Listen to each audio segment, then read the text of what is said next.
you say udvoslet? That's welcome in Hungarian. Welcome to Patrika's Little Star Cafe. Packs that are fast, fun, and keep you happy. Today is Tuesday, November 7th, 2017, and here are today's matters for chatter. Number 1. U.S. President Donald Trump is visiting Japan. Trump and Japanese Premier Shinzo Abe will play a round of golf with world number 4 Hideki Matsuyama. He will maybe be the first Japanese to be at world number 1 if he continues progressing this way. Number 2. Sandra, a 42-year-old Indian elephant, is part of a Hungarian traveling circus. Hungary is a European country and its capital is Budapest. Sandra loves to paint.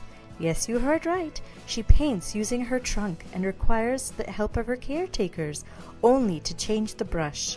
3 of her paintings will be auctioned off by the circus owners. The money raised will be donated to an elephant sanctuary in Malaysia for its upkeep and the protection of elephant population.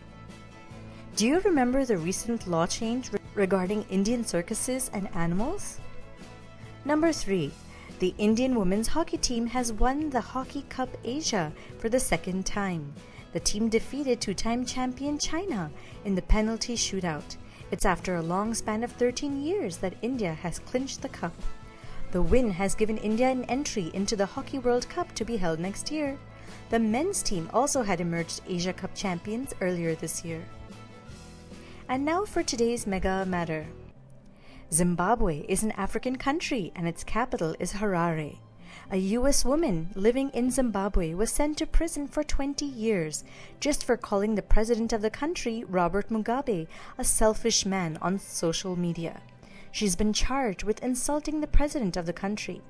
Of course, we should and need to respect our leaders, especially since we elected them. But 20 years imprisonment for criticizing someone is a serious threat of freedom of speech and sets a wrong example for leaders in other countries. This is called censorship. U.S. President Trump, and even here in India, leaders have often suppressed the voice of citizens, and particularly media, for their own benefit. In a world survey, the 5 most censored countries are North Korea, Libya, Turkmenistan, Equatorial Guinea in Africa, and Burma. Most of these countries have media controlled by the government, and the ones that do have media is owned by family members of the government. Does that sound fair? While World Press Freedom Day is May 3rd, every day should allow free speech. Today's word of the day is pluviophile. That's someone who loves the rain and getting wet, or simply gets peace of mind looking at the rain. Pleu means rain in French, so anything with that root relates to rain. And finally, for today's quote of the day, everyone wants happiness, nobody wants pain, but you can't have a rainbow without a little bit of rain. Thank you for listening, and do send us your questions and comments via WhatsApp, or you can email us at diptyauntie@gmail.com. Take care, lots of love, Diptyauntie. Twinkle, twinkle, little star, do you know how loved you are?